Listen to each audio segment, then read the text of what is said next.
Assalamualaikum warahmatullahi wabarakatuh.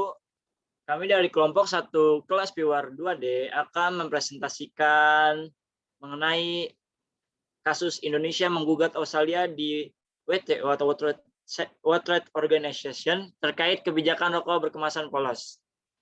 Nah, kelompok kami yaitu Vira Satrio Putri Firmansyah, Jesse Ivana Evangeline, saya sendiri Jar Kifar, Rizkia Zahrona, dan Sylvia Yudwinda.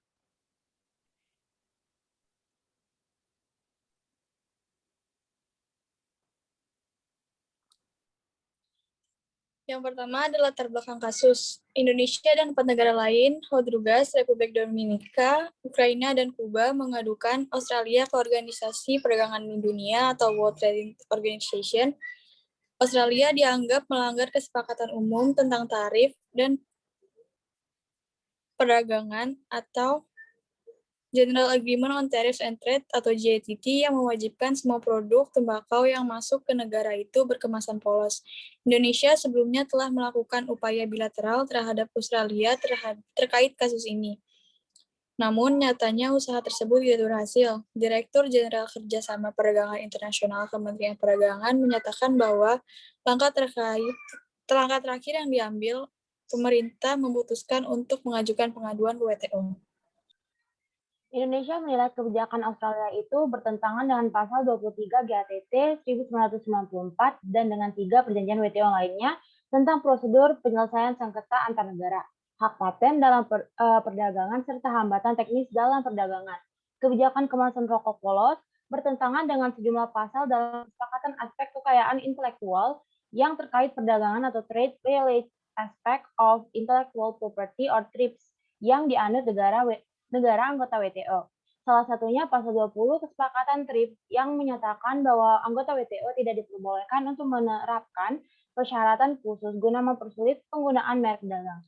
Selain itu, kemasan rokok polos juga diduga melanggar pasal 22 dari kesepakatan hambatan teknis perdagangan atau Technical Barrier to Trade or TBT yang berisi negara anggota WTO berkewajiban untuk memastikan bahwa peraturan teknis yang ditetapkan tidak menghambat perdagangan lebih daripada yang diperlukan.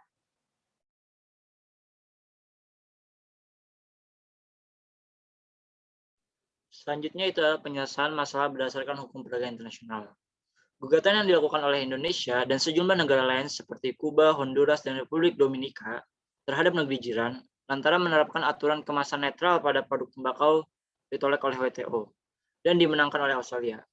Dalam panel World Trade Organization atau WTO tersebut dikatakan bahwa hukum Australia ditujukan untuk meningkatkan kesehatan masyarakat dengan mengurangi penggunaan produk tembakau. Selain itu, panel tersebut juga menolak argumen yang menyatakan bahwa Australia telah secara tidak sah melanggar merek dagang tembakau dan melanggar hak kekayaan intelektual. Pemerintah kini mengkaji opsi pengajuan banding.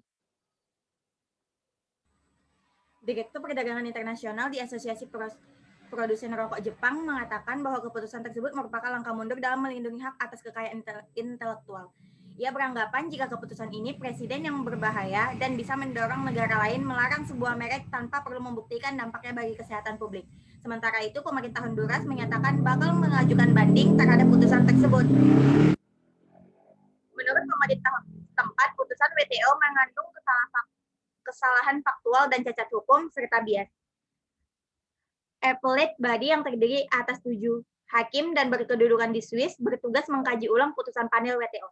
Hal serupa dilakukan seorang pejabat Kementerian Perdagangan Indonesia yang ingin mengkaji dulu putusan panel WTO. Sebaliknya, Australia mengaku siap jika Indonesia atau Honduras mengajukan banding. Nah, selanjutnya ada dampak bagi pihak terkait atas kasus tersebut.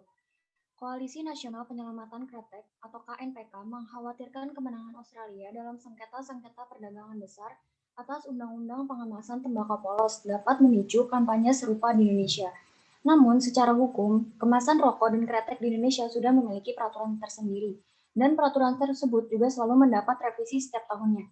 Peraturan yang dimaksud adalah Peraturan Pemerintah Nomor 109 Tahun 2014 tentang pengamanan bahan yang mengandung zat adiktif produk tembakau bagi kesehatan. Menurutnya, peraturan yang berlaku di Australia tersebut tidak mempunyai kekuatan hukum di Indonesia. Selain itu, kemenangan Australia dalam sengketa tersebut juga tidak akan berdampak pada penurunan ekspor, maupun penurunan produksi rokok domestik, karena Indonesia tidak banyak mengimpor atau mengekspor rokok ke Australia.